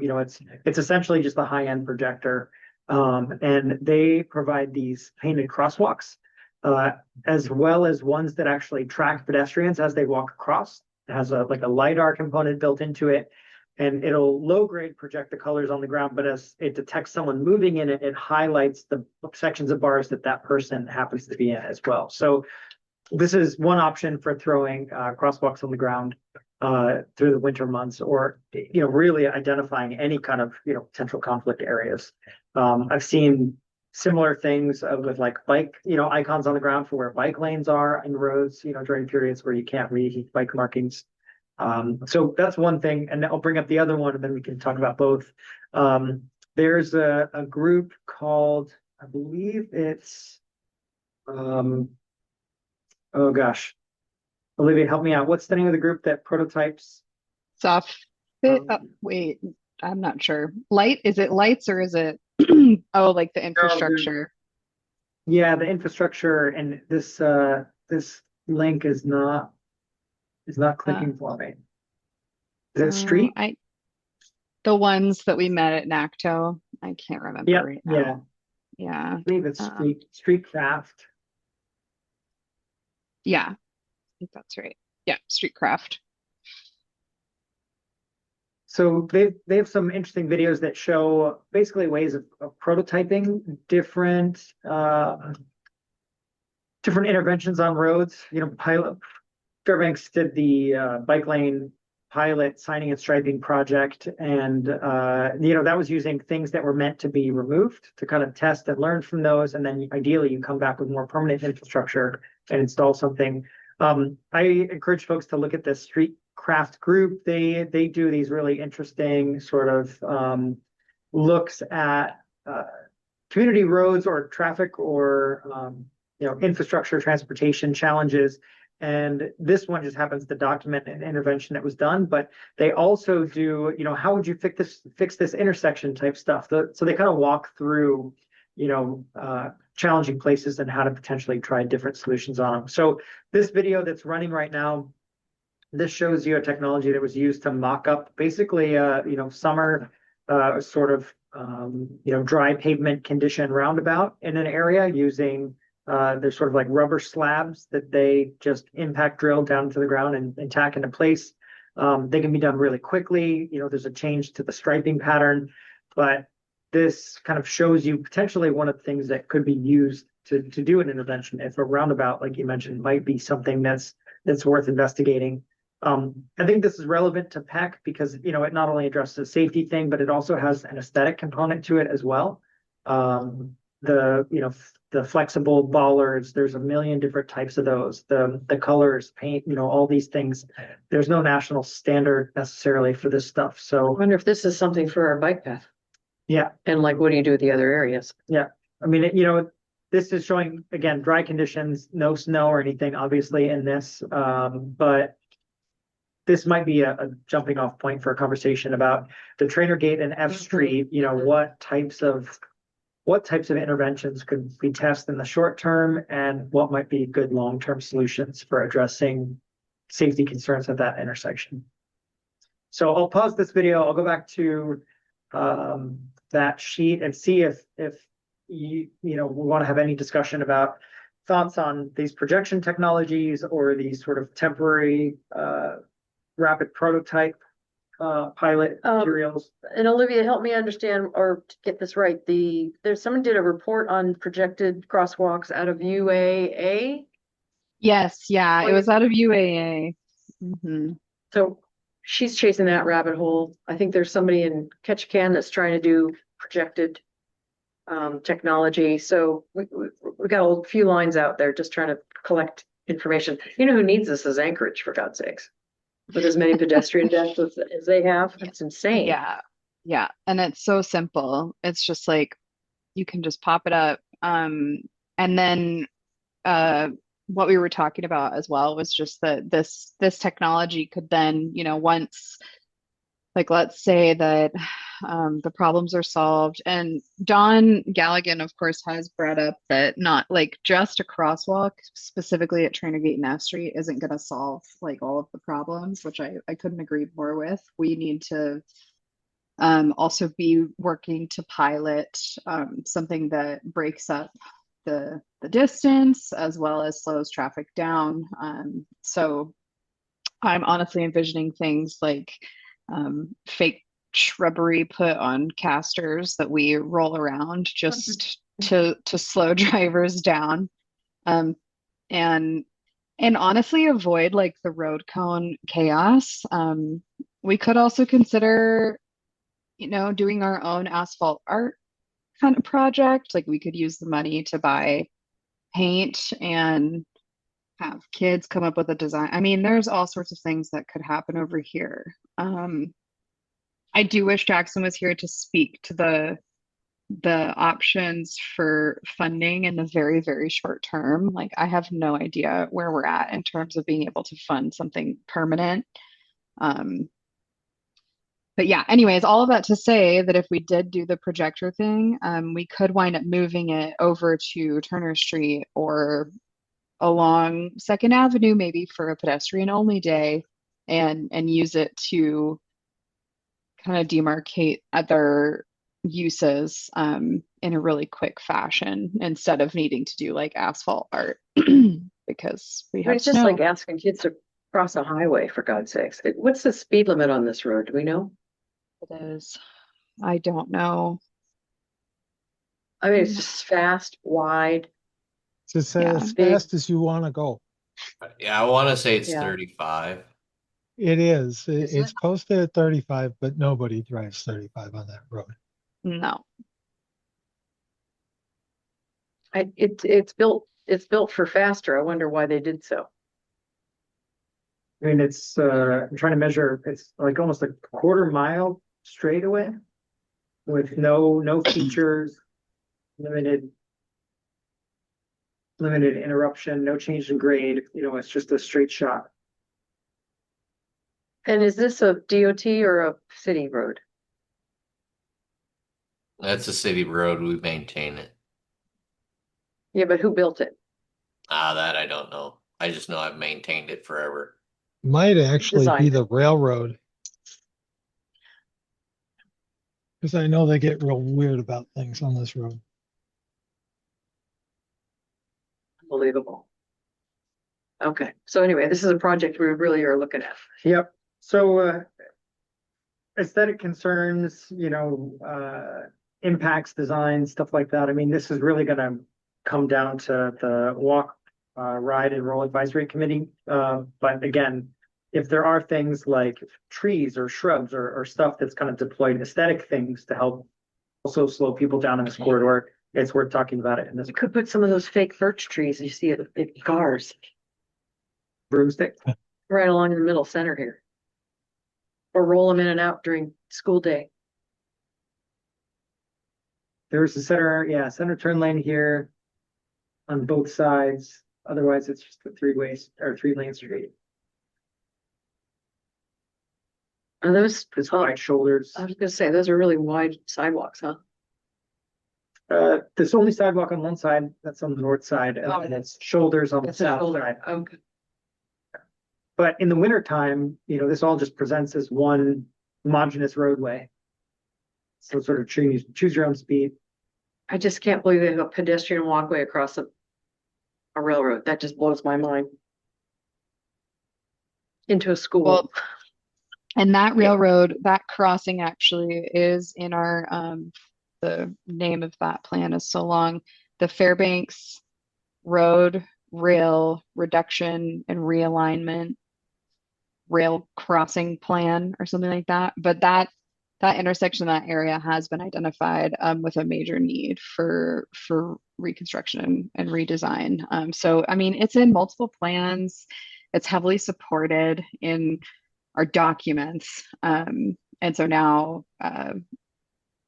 Mayor O'Neill has requested that we fast track this, and I don't know about from there. But yeah, I do also think the aesthetic aspect of this could be influenced by this committee for sure. And I mean, this is the first time you guys are hearing it and seeing about it, and seeing it. But I think, yeah, more than anything, it's just prep for what's to come.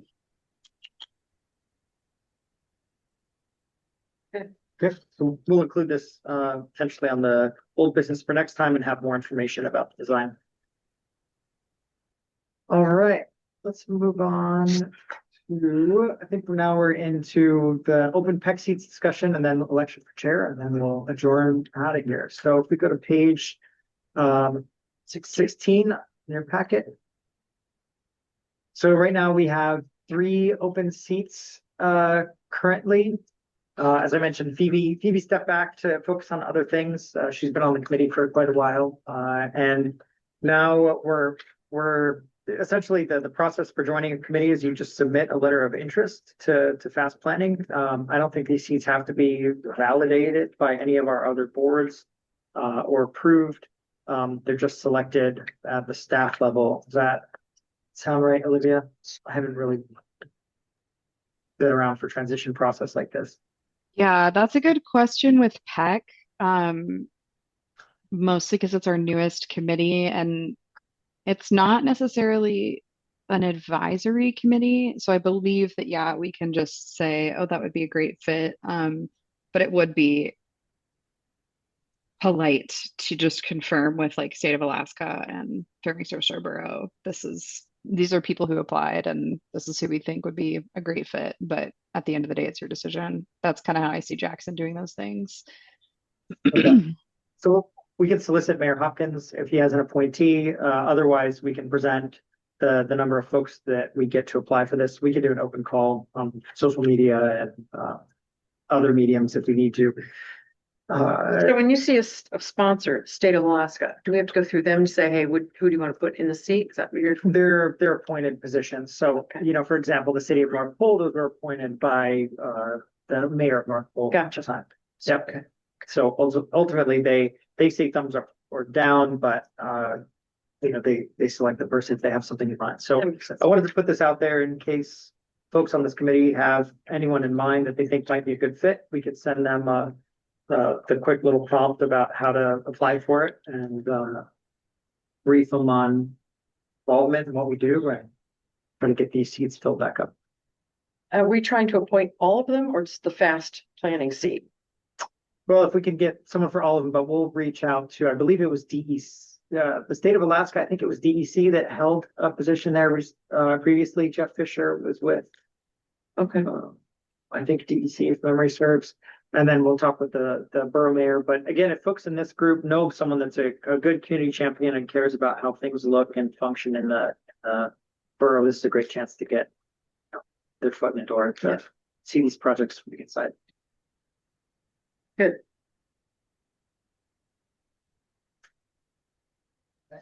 Any questions or thoughts about bringing other folks on this committee? I just what are wanna- the general terms? Oh, sorry. Oh, go ahead. Terms are how? It's unlimited. It's no longer tied to a time constraint. Okay, very good. Here forever. 20 years max. Olivia, do you have something? Yeah, I was just gonna say, I mean, I am gonna do a social media push for this because the more letters of interest that we get, the easier it makes it on everything. So of course we can ask folks to maybe provide an address just so we have a better idea of like, could you be the North Pole representative? I'm also considering just making a little survey and saying like, is there, like what area would you consider yourself from and things like that. So we will be posting on social for this and for the Walk, Ride, and Roll Advisory Committee.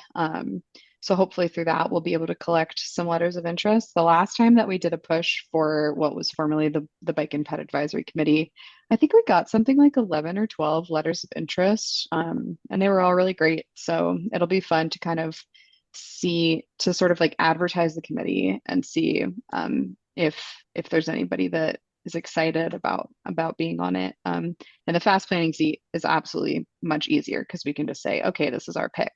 But we can provide those letters to the decision makers and the 2 other seats, and they can pick from there if they don't have anyone in mind on the outset, at the onset, whatever. Right.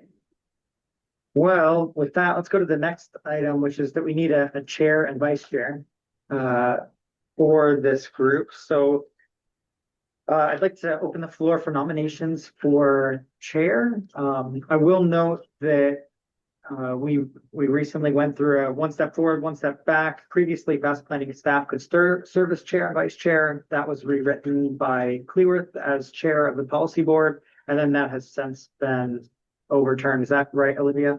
Just want to verify that before I actually can't confirm that it's been overturned. I don't think that we've reopened our bylaws with the new administration. But I also don't believe that Peck and Rack were included in that. Um, or maybe it was technical. Let me check real quick. I'm gonna check some I. notes. Yeah, I think that Peck and Rack were, which is why Jackson and I weren't serving as chair and vice chair anymore on these. You're saying you think it came back I don't think our bylaws were corrected. in the No. wrong way? Right. I don't think they were adjusted back to allow fast planning staff to run these meetings. Oh, so we Yeah. can't go back to our original plan? Right. Is that going to is- happen? Do you I know? think that is, yeah, and the intent is to correct some of these things that, The bad stuff that happened. So, I mean, what I would do is, at this point, I would have nominated both you and Jackson back into your original seats because it really made our meeting smooth. Okay. But you're saying we can't do that at this juncture? I'm not sure that we can.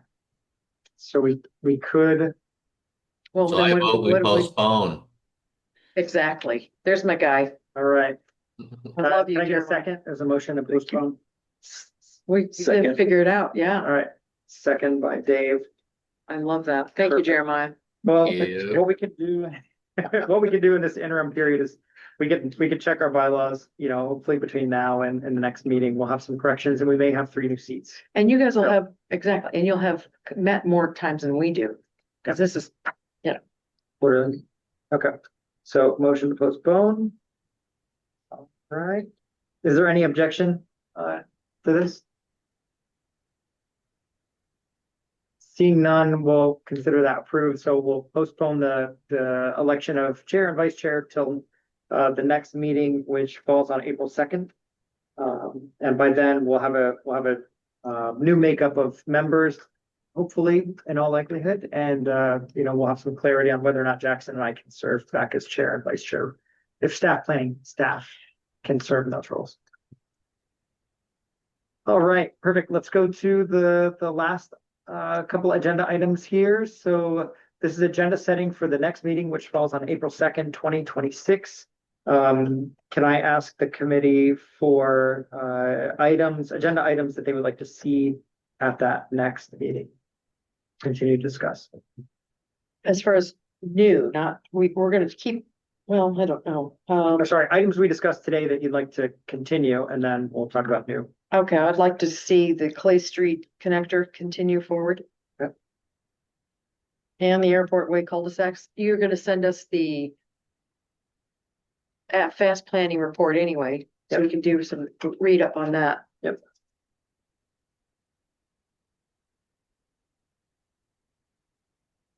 Okay. Any others old agenda items that you want to continue to discuss?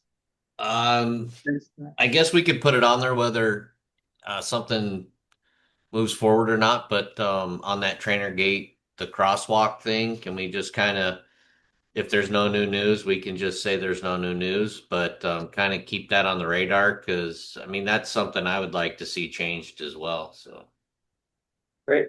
Okay, we'll include that as old business. I think we need to keep the community grant program on our agenda and the medallions. We need to see those, obviously. Great. Okay, I think the intent too was for the PEC to review those community grant applications. So Yeah. if we can get this through our technical and policy board, you may be potentially looking at applications in early April. Perfect. So we'll keep that on there.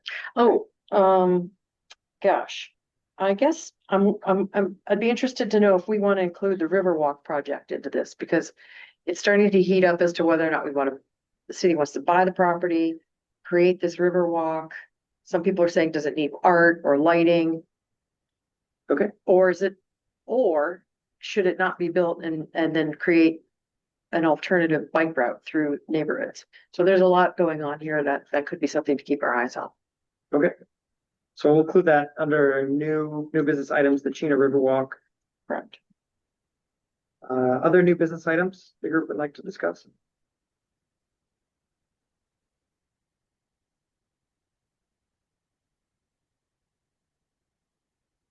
I'll bring this up. The Girls Who Weld program is moving to, it's cycling over to North Pole this year. It kind of alternates between Hutch and North Pole for its project sites, and there's some interest in potentially developing a bike rack design that reflected North Pole a bit more. The Golden Heart, is more of a sort of Fairbanks thing. So that's another potential for this group. I see candy canes somehow, don't I? That was exactly what Don't I see? arrived in my inbox. Elves. Elves. Elves. Love it. Perfect. Do we want to add something about bike racks 2.0?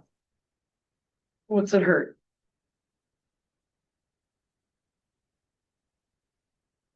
That could almost be a site visit. Yeah, I know that their program is one of the core tenets of it is that people working in the industry, whether it's in fabrication or design or engineering or whatever, they come in and give lectures, kind of speak to the folks participating in the program. So there's ample opportunity for people to join in and see what they're doing. And I highly encourage it. It is a really wonderful experience to see. But that's just the welding. This is the welding, yeah. Well, what about the laser component? Does that go with? That might be happening out of sync of that. That might happen just during regular class hours at school. But I can find out.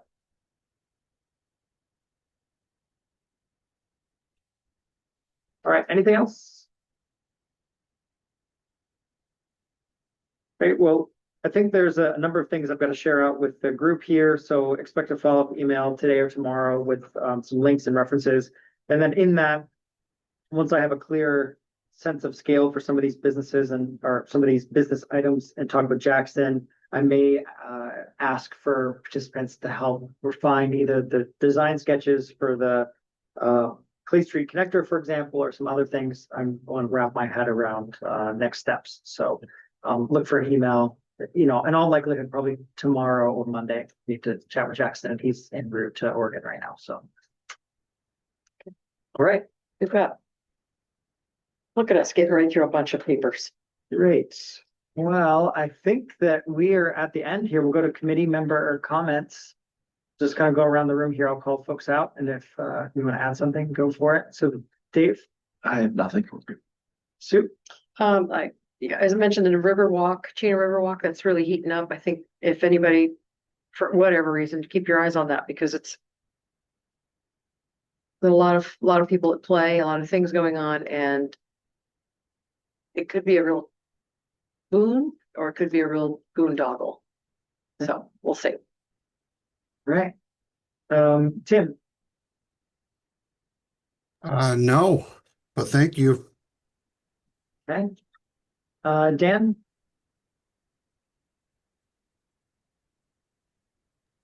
No, thank you. Okay. Bethany? No. Feels really negative. And Jeremiah? Yeah, I have nothing else to add. Thank you. I actually have a comment. I was just down in Anchorage for the weekend, and Fairbanks does snow removal so much better in parking lots, city streets, and even public right-of-ways. It's just shocking. I'm like, It's horrible down. Anchorage could learn a lot from Fairbanks on that. It's true.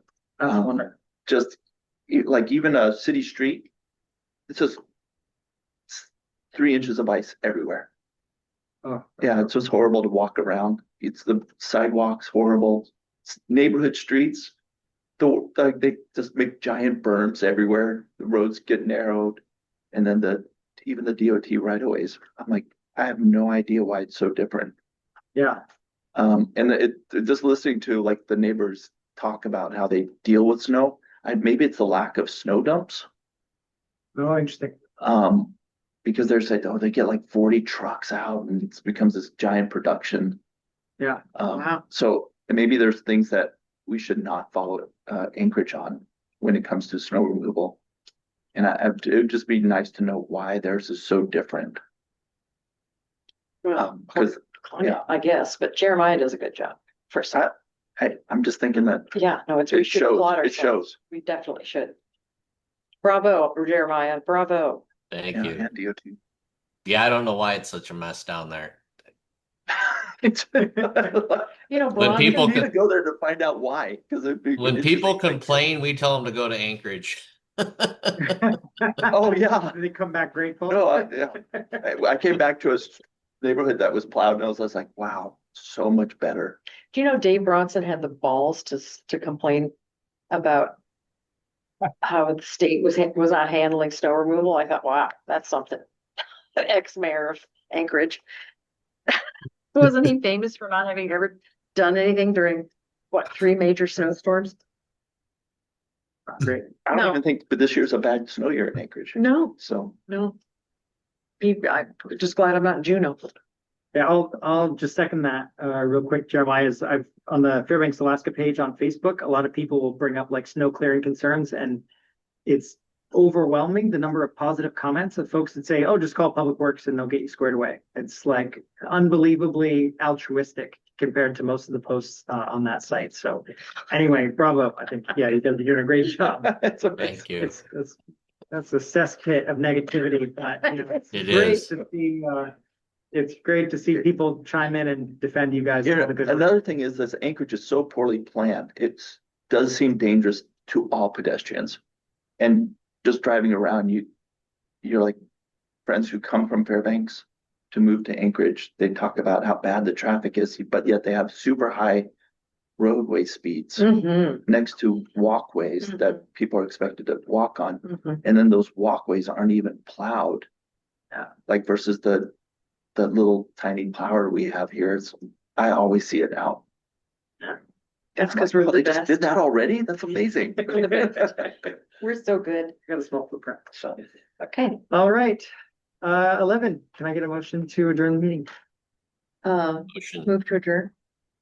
All right, Second. moved by Sue, second by Jeremiah. All right, perfect. Well, thanks everybody for coming out and showing up. And yeah, we'll have some follow-up emails early next week for you. All right. Thank you, everybody. Be Yeah, safe. take care, everybody. You guys. Thanks.